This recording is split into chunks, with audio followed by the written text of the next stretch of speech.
if I can't get it, I'll grit it out. And then like, if it's not perfect, I'll have some grace. And then like, and it kind of turns into like the concept of like outcome detachment, where like whether it was a hit or a miss on a target, or like it was a great game or a bad game, like evaluate it, understand it, and move the fuck on. Like it's just like that's great. That's my definition of grace. The goal of the Best You podcast is to allow you to feel confident about what you need to do, why you need to do it, and how to do it in order to get closer and closer to your best you.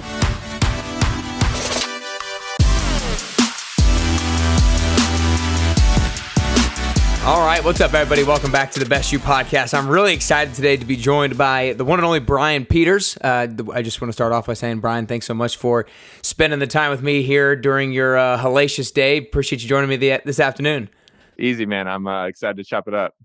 Yeah, no doubt, man. It's going to be a blast. So the way I kind of want to start today, Brian, is, you know, you spent a lot of time early on in your career after you graduated from Northwestern, and you didn't get drafted, bouncing around from league to league to league, from the XFL, UFL, AFL, and finally got to the Vikings at age 26, and then spent some time with some different teams, maybe most notably with the Texans, and was even a captain on your NFL teams as well. And now you're at the point where are you still trying to get back in the NFL?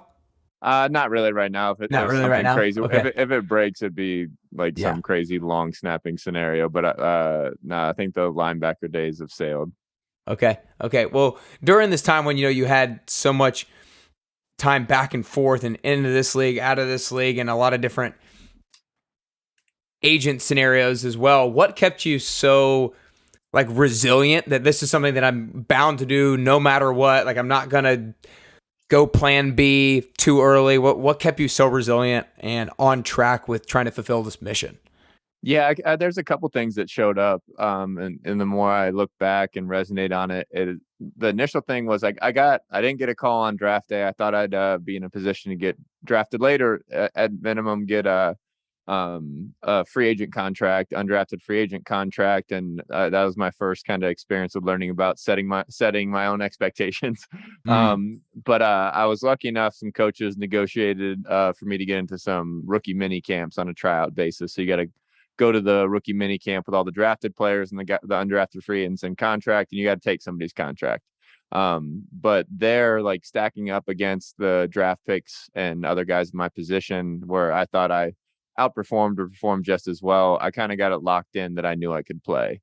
And like, that's what kept me going through all the stuff, is like, I got to get another chance. I got to get another chance. And, I slowly learned that like that most of it was inside of my control. Like, I can't open doors, but I can find good people to knock, or like I can hopefully make enough noise that they open the door or something along those lines. But, so I kept, I was lucky enough that a few opportunities opened up where like my agent sent me out to the Arena Football League, and I thought I was already on the team.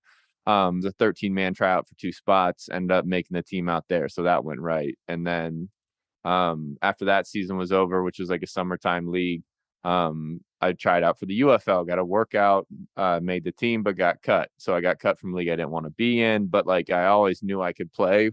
And that was probably the hardest point in my career, is getting cut from the UFL. Because I legit thought my career was over. I didn't want to go back. Like, I was working like 3 different jobs in Chicago at the time just to keep the lights on, to keep the dream alive. And I kind of had this like last chance where it's like I could have folded right there, but that I was like, I need to reach out to every NFL team and every CFL team, because my agent had kind of been avoiding the CFL at the time, and was lucky enough to have the only team respond was Saskatchewan Roughriders, from like a personal email from me. But it was just that drive to like get the opportunity, because I felt that I had earned it. And I was going to do anything inside of my control to get the opportunity if need be. And if it came, a lot of those things came with agent switches and controlling what I could. I can't control the coaches that see me, but I can control the person knocking on the door, or the like people that have the right connections and things like that. So I was just always solving problems, but moving in that general direction of like, this is the goal. If it's unsuccessful at first, like there's got to be another way, because I know I can stack up it. And I understood that like it has to be the right eyes at the right time. And then in the meantime, like I'm not going to waste my time. I'm going to do whatever I can to get better and better and hone my skill. And at the time, like I have my own podcast now called Chasing Edges, but that's in my head where I developed Chasing Edges. Like, oh, I need another edge. So I started like, I'm chasing edges everywhere. I'm learning how to get like dial in my sleep. I have this awesome doctor in Columbus, Ohio, Dr. Eric Serrano, where he's teaching me how to supplement. He's teaching me how to train properly. And so I'm gaining weight and I'm getting faster. So like all this momentum's going in the right direction.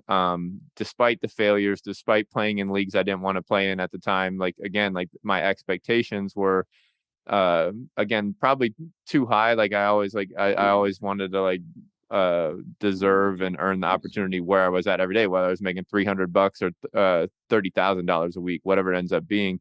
So all that just kind of stacked up, and you can call it like the aggregation of marginal gains, or you can call it just like focus and determination, whatever it ends up being. But like it moved in that general direction, and eventually the right opportunities opened. I was persistent enough and I controlled my effort, and eventually the outcome worked out, luckily, and kept trying to make the most of it. And like that's kind of that was the driving force. And then the kind of like the rear view motivator was that I never really wanted a 9 to 5. Like I it was never kind of in my blood. So like I think I'll always be an entrepreneur in that realm, but I don't feel like that's natural for me. Just like whether like I don't know if it's authoritarian or if it's just like structure in that realm. I am a very curious human. Like I've spent a lot of time journaling and like kind of understanding myself to the fact where like now I know that's not for me. I need more freedom. I need the opportunity to learn and grow. I'm not going to lock into one skill set for my entire life. And like that was another motivator, is like I just didn't want that life for myself. And at the time, like that was the only other option. I didn't have to solve that problem yet. Like if that was my go-to problem, I probably would have found entrepreneurial ways in some way, shape, or form, but it may have taken longer, but I would have solved that problem too. But anyways, long-winded answer. Yeah. No, that was good. And there's obviously a lot in there that we could go down. But I think one of the first things just to acknowledge is one of the things that kept you resilient was a belief in yourself and a confidence in your own ability and your own skill set that you were going to make it work. And at some point down the road, and even if it took you a little bit longer to continue to hone in on your skills and try to take advantage of opportunities, you were going to do that because you believed in yourself. So a lot of times if you're struggling to be resilient, try to find something to be confident in yourself in to keep you going. And I think that was a huge point to take. Yeah, not to cut you off, but like I think the confidence part's interesting for myself, just because I wasn't always confident in my football skill, even at every level. Like you're always learning, or there's the comparison concept and those kind of things. Like it took me a while in college to even get quote unquote confident back there. There's always like the perfectionist, like those kind of things that like never allowed me to like always be confident or always enjoy the process, even though I was by other people's standards successful. So the confidence thing, like even in the NFL, I wasn't always confident. I just knew like my confidence was in the fact that like if I get an opportunity, I think I can play in the NFL, and like I think that was enough. But like I don't think anybody should like I don't know, like that this is subjective, but like the outright confidence, like you don't have to be like that confident. There's going to be flaws and falls and all those things along the way, and just like literally just if you believe it enough, like it's not even confidence, it's just believe it enough. Hopefully you can will it to happen, and like that. Yeah, well, I think it's confidence with humility. It's like I believe in my skill set now to a certain degree, but I also believe that when deficiencies in my skill set are made aware to me, I believe that I'm going to do everything I can in my power to, close that gap and try to solve the deficiency and make myself an improved in whatever skill that I currently lack. And I think that's a huge thing, right? It's like, you want to be confident in where you are now with your ability, but you also know you're not all you could be, but you have the ability to grow into that if you really work hard at it. Yeah, I eventually found my own little phrase for that too. It was just grit and grace, where it's like like my big thing was like that.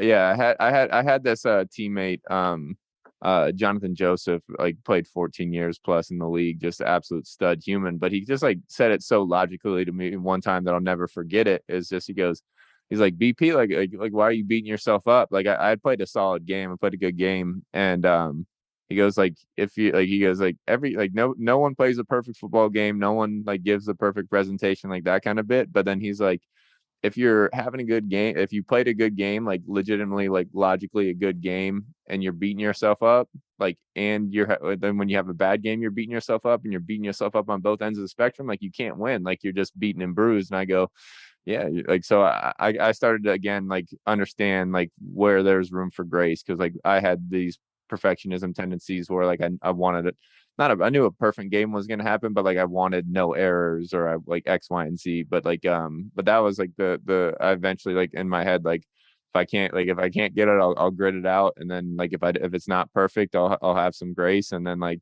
and it kind of turns into like the concept of like outcome detachment, where like whether Mm. it was a hit or a miss on a target, or like it was a great game or a bad game, like evaluate it, understand it, and move the fuck on. Like it's just like that's great. That's my definition of grace. But Yeah. yeah, like yeah, just like being understanding. And like most people and myself too, like a lot of great things take time. And like understanding time as a massive variable, whether that's like you understand it in money, or because like compound interest, like there's no better motivator to develop compound interest. And like that same thing works for your skill set, again, for your confidence, if you want to go in that direction. But like you can't like take massive deficits out of yourself every time you like have minor like errors or minor breaks. And it took me a while to learn that, but by the time I was in the NFL, I'd gotten closer and closer to that. And then my last couple of years I was great at it. So Yeah. No, I love that phrase too of grit and grace, because I coach people to achieve like their health and fitness goals. And one of the things that I always tell people, and is very common in that space as well, is people beating themselves up when they miss workouts or eat like shit.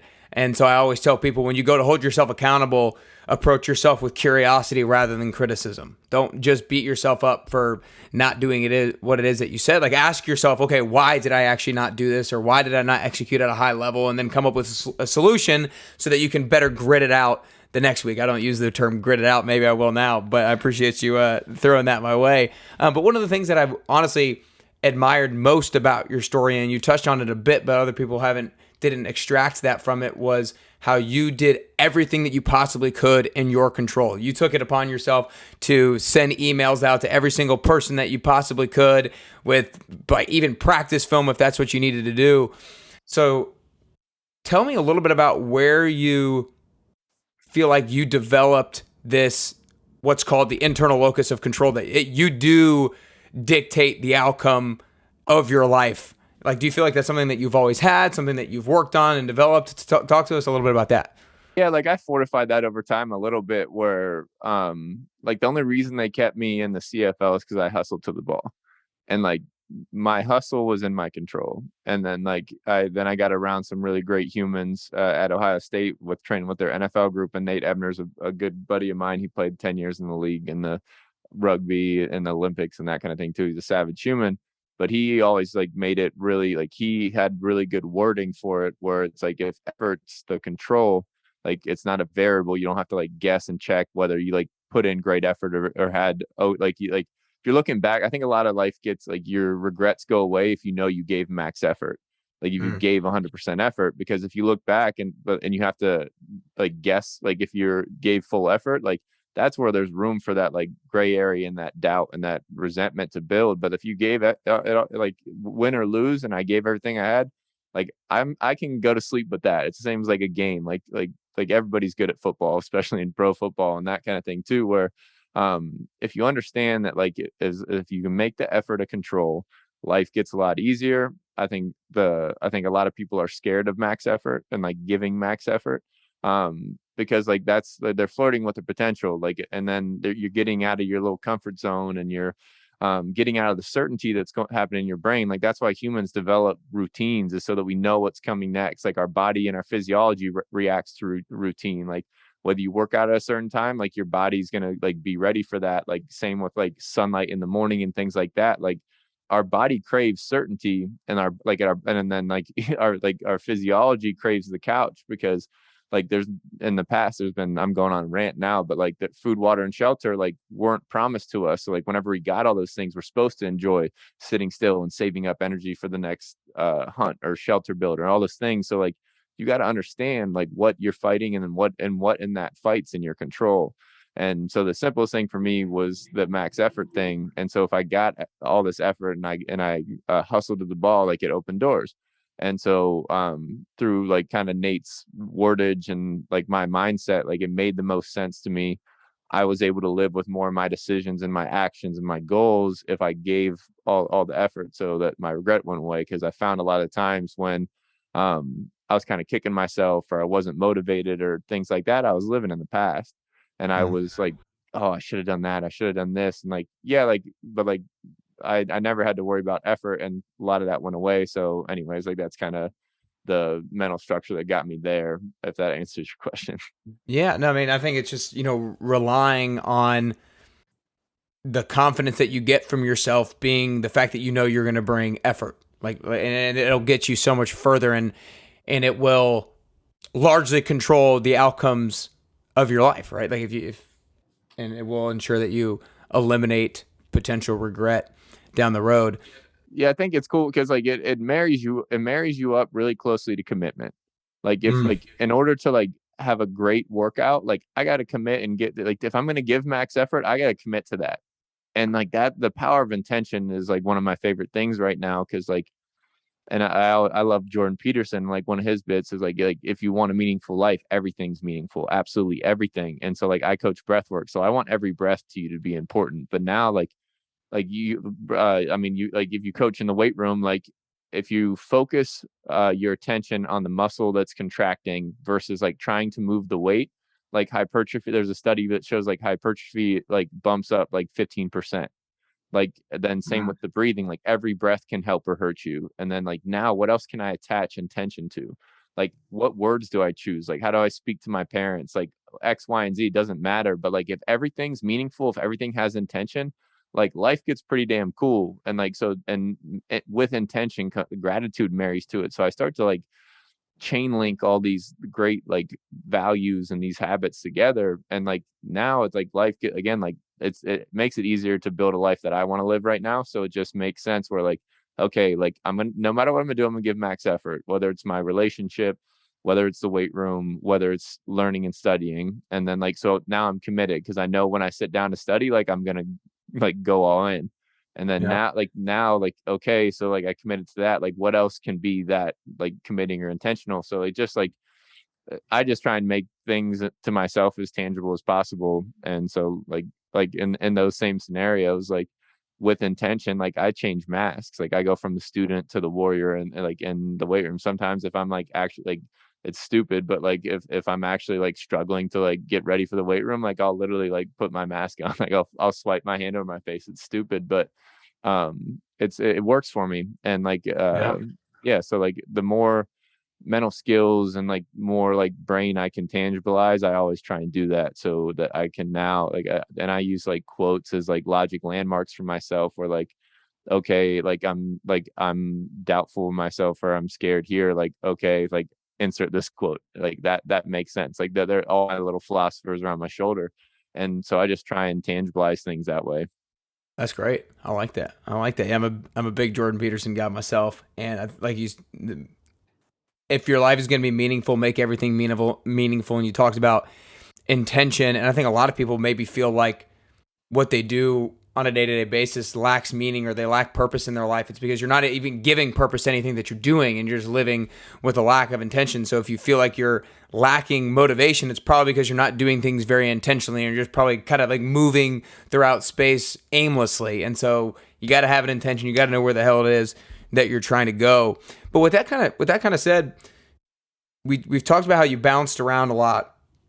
And I think that one of the things that is often most difficult for a lot of us is we have kind of a goal that we know we're moving towards, and we feel like we're moving down that path, and we're taking that strategy that we've defined to move down that path, and then something that throws us off of it.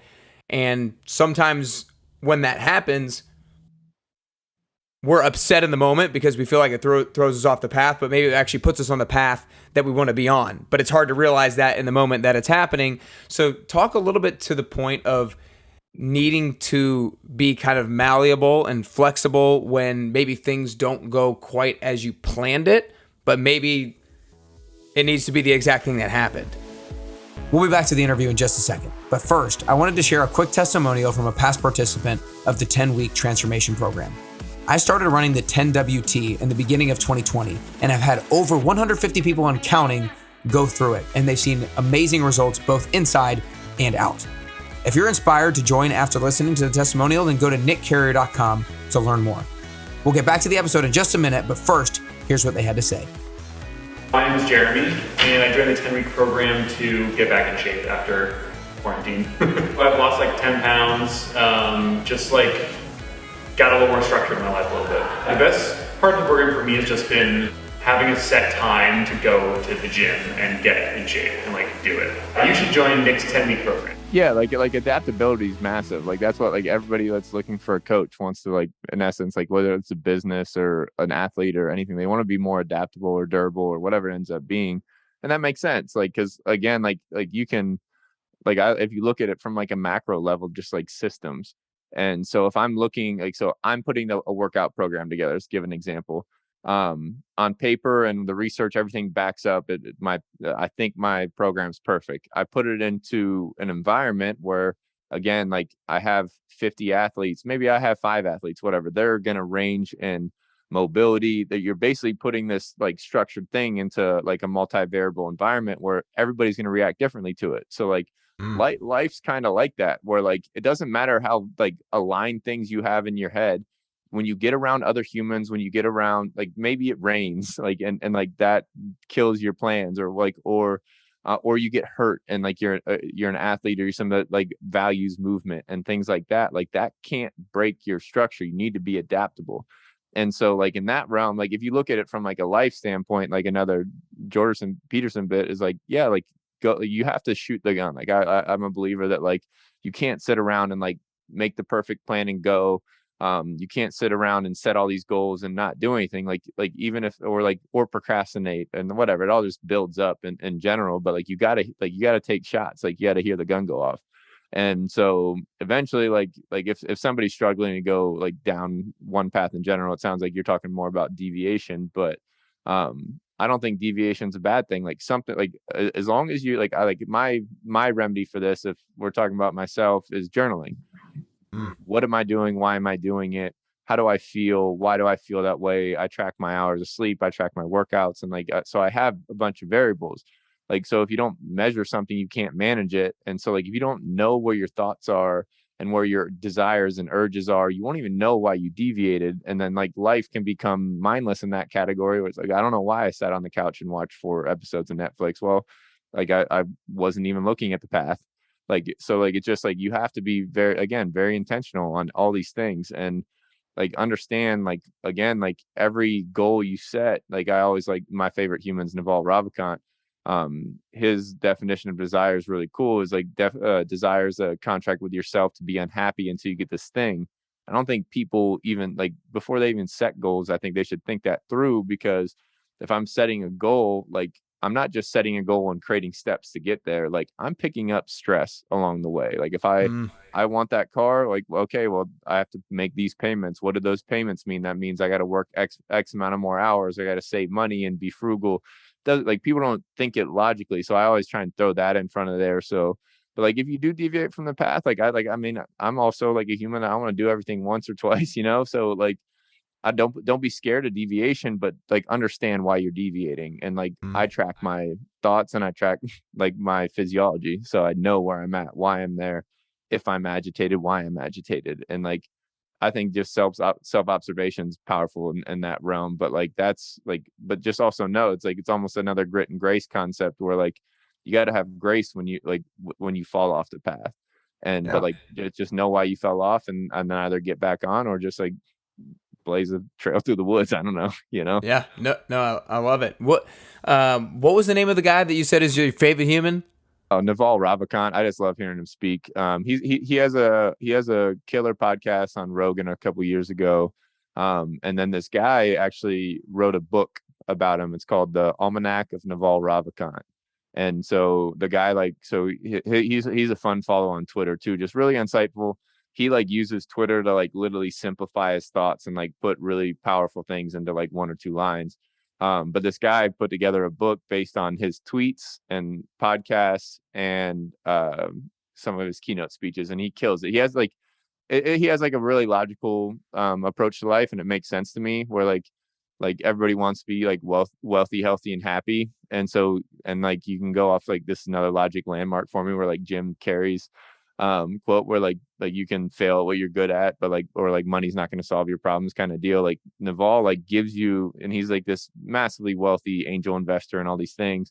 Because but let's get everybody wealthy because it's a system that can be played if played the right way. Everybody can be wealthy. Like money's not incredibly finite in that Mm-hmm. realm. So he goes, let's get everybody wealthy, and they'll figure out it's not the right answer. So we'll get them healthy and happy. And he like gives really easy logic on like how to set up your diet, like how to approach happiness. Like, is it even happy? Should you even identify with happiness? That kind of thing. And like, are you really looking for happiness, or are you really looking for peace? And so he puts together like a lot of really you'll hear like the Buddhism and the philosophy and how he speaks and that kind of thing, but it's just a really insightful human. He makes me think, and so I track him when he's on podcasts and stuff. He's been on Tim Ferriss twice too. Cool. And then he's a massive crypto human as well. Yeah, I will. I'm definitely gonna check him out. That's for sure. I want to get down to some of the physical and physiological stuff with you. You know, you talked about how right now you're gaining muscle and I think you said gaining weight, and you're faster and stronger and everything like that. And I know that kind of back in the playing days as well, when you had surgery on your jaw, you said you came back putting on 20 pounds, but you were able to run faster and jump higher. Talk to us about some of the like training principles and, you know, other body optimization principles that you've been applying that have allowed you to make these sorts of physiological changes, you know, for, like I said, from a training standpoint, maybe a nutrition standpoint, breathing standpoint. I know you can kind of talk to each of those. So. And like that, like all that is like it's like you can break it down to macros and micros and Right. all those kind of things, but like at the end of the day, like you can massively simplify it, and it's like, okay, like where should my food come from? It probably should be like single ingredient foods and that kind of thing, but it now becomes like a quantity thing. But like back then, like I had no relationship with consuming fat, and so one of the first things I did is started increasing my fat in my diet, like my good healthy fat, where it's like avocados, coconut oil, pouring extra virgin olive oil on everything, it's like that kind of thing. I eliminated turkey and chicken and those kind of things, and because I didn't know what fat was doing in my body, and it was that like the reason why like higher fats and ketos and like fish oils are good for your joints and your brain, because like they're made of fat, and like if you give enough consistent input of that fat, the fat cells shrink in size to handle the influx. They don't multiply if you're taking in shitty fat. So it's just like simple things like that compounded really quick. And I treated myself like a guinea pig. I was an experiment constantly. I've done a bunch of diets. I went like medicinal keto, read the Ketogenic Bible. It kind of triggered that. But then I didn't really do like the diet variant off of that I did was it was more carnivore. I was eating almost like 4 pounds of meat a day. I've dabbled in the monotrophic diet. I've done all the fastings and those kind of things. And eventually like I found something that worked for me. Cause like, I think people get kind of defensive about their diets. I think it's like a variant of religion for everybody. It's part of their identity. Like, oh, this diet's the best, those kind of things. So I don't try and like, hey, do this. Like, no, like find out what works for you. Get blood work to support it. That's one big thing my doctor taught me. Like after I got jumped, is my jaw was me getting jumped by some bouncers for me being dumb and that kind of thing. But like I learned how to track my blood work. I learned when I was overtraining, because that effort thing can bite you in the ass too if you're like doing too much. And like let alone the humans that have like a 9 to 5 and they're training before and after, like, and they feel burnt out and they're reaching for the stimulants constantly, whatever it ends up being. Like you need to know where your blood work's at, you know where your hormones are at, you need to know, like, I mean, you can go lipid panel, you can go micronutrients, you can do food allergies. Like I found all these things along the way, and they like guided me towards like a great diet for myself. And then like through feel, which is like, I think everybody should try things and like kind of just like, oh, like, and everybody like if you're trying a new diet, like got to give it like 2 committed weeks. like your body doesn't even react like immediately to most diets. So like your body needs to understand the input, like same thing as we were talking about earlier, like your body's going to react to consistent input, whether it's working out, sunlight, whatever it ends up being. Like, so understand your physiology and give yourself some grace. But like, and that's why you can't have that, like, I want it now mindset. But, so I kind of hone my diet. It's definitely higher fat, protein, clean, like everything's clean, clean vegetables. My carbohydrates are relatively clean. I've gone in like I haven't seen too much of a drop off. I've done some of Corey Gregory's anabolic fasting, where it's basically 2 higher fat meals, and then at night you do your carb spike, and like so you get the insulin spike and you get tired, but you also have like your glycogen stores for if you're a morning workout person and those kind of things. And I like that too, so I can eat a bunch of carbs at night, and I can eat like shitty food if I want to, things like that. So all that stuff kind of just through trial and error, I found what worked for me, especially like if I'm in a high performance mindset, like NFL stuff. But like I also believe that everybody should like try and optimize themselves. Like what, like I don't want to like wake up and punch the card. It's back to that 9 to 5 mindset. Like I don't want to wake up and I hate the word normal too. I think it's mean, but I don't want to be normal in that essence. I want to like or in that arena. Like I want to wake up and get the most out of myself and the most out of my life and experience and that kind of thing. So I think like I mean, you can break it down again and make it even more simple and tangible. Like I think it's like 7 years, like almost every cell in your body turns over, and like what builds your cells is the food and the water and everything you put into yourself. So like you can literally be a completely new human. Like I've put some pretty big humans on like very simple diets and like got them nasal breathing and in the sauna, and they've lost massive amounts of weight. Like it's not crazy. So like, but you have to, again, time, consistency, those things. But anyways, not to rant too much on diet, but then like through my blood work, I found supplements. I found what supplements I needed, what optimized my hormones, like those kind of things. Like I've been deficient on and off in everything, particularly vitamin D. So I understood you can't just take vitamin D, you need K2 with it, and all these little building blocks that like built up my ability to optimally perform and maintain great testosterone levels and things like that. So the supplements, and then understanding muscle recovery in that realm, like when to take them, how much to take. I just experimented with everything and saw what I could get away with, and what didn't work, and what caused stomach issues or X, Y, and Z. But and then the training world, it's just I was kind of a product of different systems, and I was lucky enough to be exposed early to a system, different variants of like time under tension training, as well as like explosive athletic barefoot movements, right before I went to college, and then got into the college routine, and which is more at the time was more like Olympic weightlifting and that kind of thing. And that wasn't optimizing me, and I wasn't in tune enough. I was trying to live the college life and do all those things. And I was, even though I was giving max effort in that, like it just wasn't for me, or I needed to do more or adapt. And so I think everybody needs to find the right workout regimen that works for them. Understand like you do need some level of cardio, I believe across the board, but besides the point, like it's just, I don't want to get into like specific exercise and those kind of things, but like I think everybody should train like their lats and legs, and like life gets a little easier. Like keep your mobility, like walk barefoot, like very simple things can remedy low back issues and things, all these awesome things, because like it's like basically like regress to nature.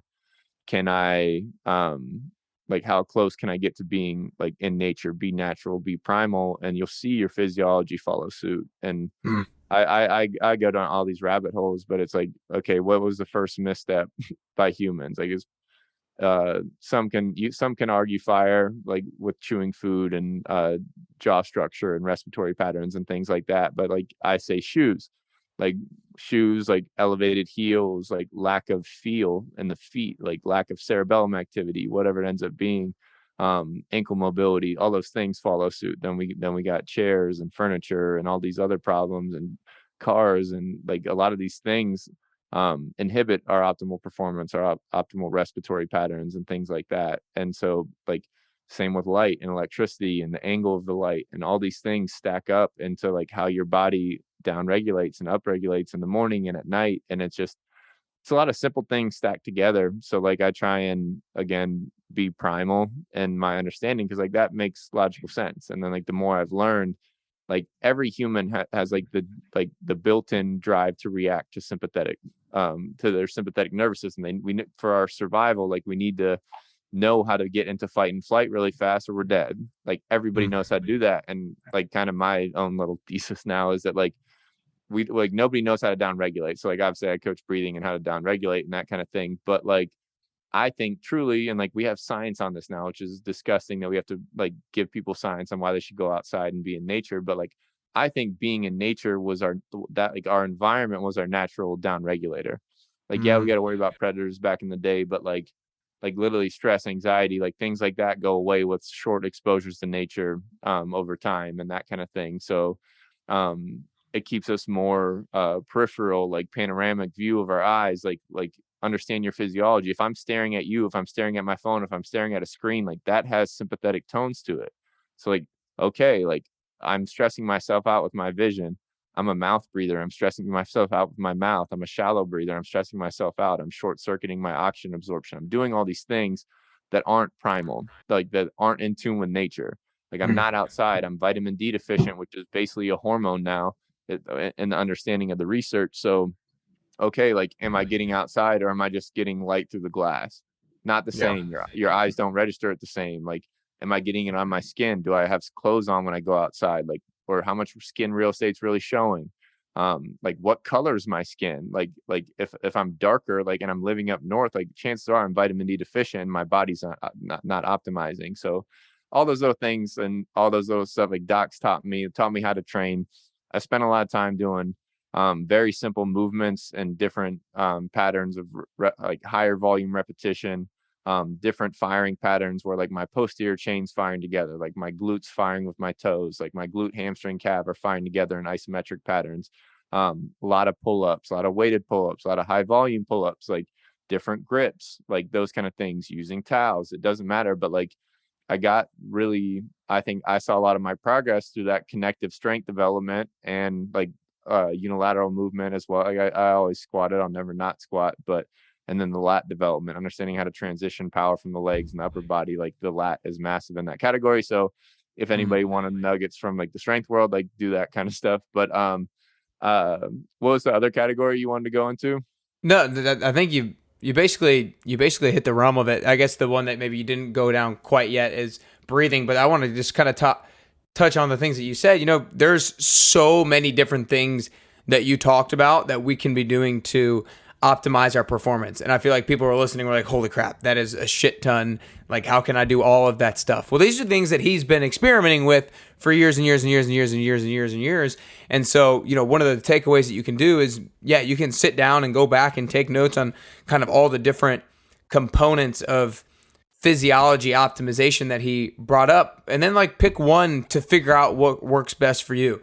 Start with diet, figure out what works best for you, and then move on to training, and then move on to breathing. And like you have time, you don't have to work on everything all at once. And I think to me, one of the biggest takeaways from figuring out what works best for you is it requires patience. You have to be patient when you experiment something because, as you said, things aren't going to happen just in a few days or probably not even just in a couple weeks, right? You're going to have to figure out what works best for you after experimenting with things over a relatively prolonged, extended period of time. So be patient with something, give it a try, figure out what works, make tweaks. Once you figure something out pretty well, then you can move on to something else to further optimize your physiology and biology. Yeah, it's just simple steps, and it's like some of the stuff is just like awareness. Like you don't know until you know. So like, Yeah. okay, I didn't know there's like my mouth breathing is short circuiting my oxygenation. So all right, now I know to breathe through my nose. Now I can feel all right, what triggers me to mouth breathe. I put shitty food in my stomach, so like my body solves that problem with like oxygen. Like oxygen's antibacterial, antiviral, anti-inflammatory. Okay, I'll learn how to balance that. I'm dry. Like the human brain's not supposed to go 80 miles per hour in a car. Maybe I mouth breathe when I drive or I watch a scary movie. It's just like little baby steps, but it's like a lot of Mm. them are just like switches. Like, you know, like, oh, I didn't realize like light has that effect. Oh, I didn't realize that like I need to get outside. Like things like that. It's just like, I think like changing mental framework, like I obviously I believe in action and all these shapes and forms, but like until like most people don't know. And like No. I get into an echo chamber with the breath world where like, wait, you don't know, like the nose doesn't do that. I'm like, okay, so like always have to like dial it back. And like the first goal for everybody when I'm coaching breath and like when I'm talking about circadian rhythm, like it's literally just to simplify it to the light switch. Like what? Okay, like it can be simple as like nose good, mouth bad. Okay, then I'll give you like a 5-paragraph essay on why, but like you need to know the switch, Yeah. kind of thing. But yeah, again, No, like you said, like sometimes it just takes the knowledge about something to make that mental shift. And sometimes it doesn't really take that much time to make the mental shift, but then you just have to be aware of the different things. And yeah, I find the breathing stuff fascinating. I had on a while back Patrick McEwen, the author of The Oxygen Advantage, and learned a lot from that book and learned a lot from him. And so it's been something that I've kind of slowly tried to gain more awareness on and implement a little bit. But anyways, I want to kind of get down to the last question here, Brian. This has been awesome. But before I ask the last question, I just want to acknowledge you and kind of the journey that you took early on when bouncing around from league to league, having that resilience and having that confidence in your ability to make it at some point, knowing that you had flaws and deficiencies and lack of skill sets, but you had the confidence in your effort level and the hustle that you could compensate for those lack of skills by either gaining those skills or compensate them just because you're going to hustle to the ball, and that's what kept you on a football team. And I also want to acknowledge you for doing the hard work of controlling what you could control and reaching out to so many different teams, because that's something that so many people don't do because of maybe a lack of belief in themselves or fear of being rejected. And that's something that you took ownership of. And obviously you got the results from that. And I think that's super cool. And then lastly, just want to acknowledge you for all the work that you've done on experimenting on yourself and figuring out what does work for you, what doesn't work for you, and optimizing your physiology, because that can often be for people an impatient journey that some people give up on very quickly. And so for you to be able to like be persistent and figuring out the different things that work for you is really cool. So that's awesome, man. yeah, I appreciate that. Yeah. Well, I know people are going to want to go learn more about the 957 things you do to optimize your physiology. So make sure you guys go follow him at Brian_Peters10 on Instagram. Make sure you check out his podcast, the Chasing Edges podcast. Talk to us a little bit more about where we can learn more about your business as well and follow you and support you. Yeah, I mean, you can reach out directly is probably the easiest way to do it. And then, but like, yeah, the podcast is Chasing Edges. But like, yeah, I'm mostly kind of active in the 3-dimensional world. I'm still in like, again, like I just finished up pro football a couple of years ago. So like, I'm having grace that I'm in this learning phase of life. So like, I'm still generating confidence and like working on my speaking skills and all those things. So, not incredibly active on social. I got some guys helping me with the podcast, but that's the easiest place to get a hold of me and understand what we're doing and how we're doing it. Yeah, man. Awesome stuff. Awesome stuff. Well, last question here, Brian, is I think that getting closer to the best version of yourself is a constant journey. I don't think that we ever actually get to the best version of ourselves. And I also think it's a unique journey. I think the way that I'm going to get closer to the best version of myself is going to be a little bit different than the way that you get closer to the best version of yourself. So the last question is for you personally. If there are 3 things that you could currently do or 3 things that you could currently work on to get closer to the best version of Brian Peters that you could possibly be, then what are those 3 things that you could currently do or currently work on? 3 things to make me the best me. Yeah. I think one of the first ones is kind of like it's the stoicism route to like meditate on death, and just be grateful for as many things as you possibly can. And one of my like logic landmarks here is like the quote of the definition of hell is like your last day on the earth, like the person you are meets the person you could have been. And so you understand like that gap is frightening. And so if I can understand that like I have potential and I want that gap to be as small as possible. And I want to appreciate life enough to know what I'm capable of and know how much weight I can lift or how high and far I can hike or how deeply I can love, any of those crazy things. Like I want to know. And cause like, again, I normal is a shitty word, but like, I don't want to not reach my potential, or at least get close. 2, for making myself just nasal breathe, like in the simplest form, like breathe through your nose all day, breathe through your nose all night, tape your mouth if you have to. And that'll keep you calmer, keeps me calmer, keeps my recovery scores low and those kind of things. I know how I feel when I do and do not do that kind of thing, but like that's something that I always remind myself. And then to be the best you, I'm gonna stick with my bit, grit and grace. I think in the gritty side of life, I think curiosity shows up a lot. If you really want to solve a problem or you really want to be something, like grit and curiosity go really well together. I see it in high performers all the time where like they're so freaking curious to be the best.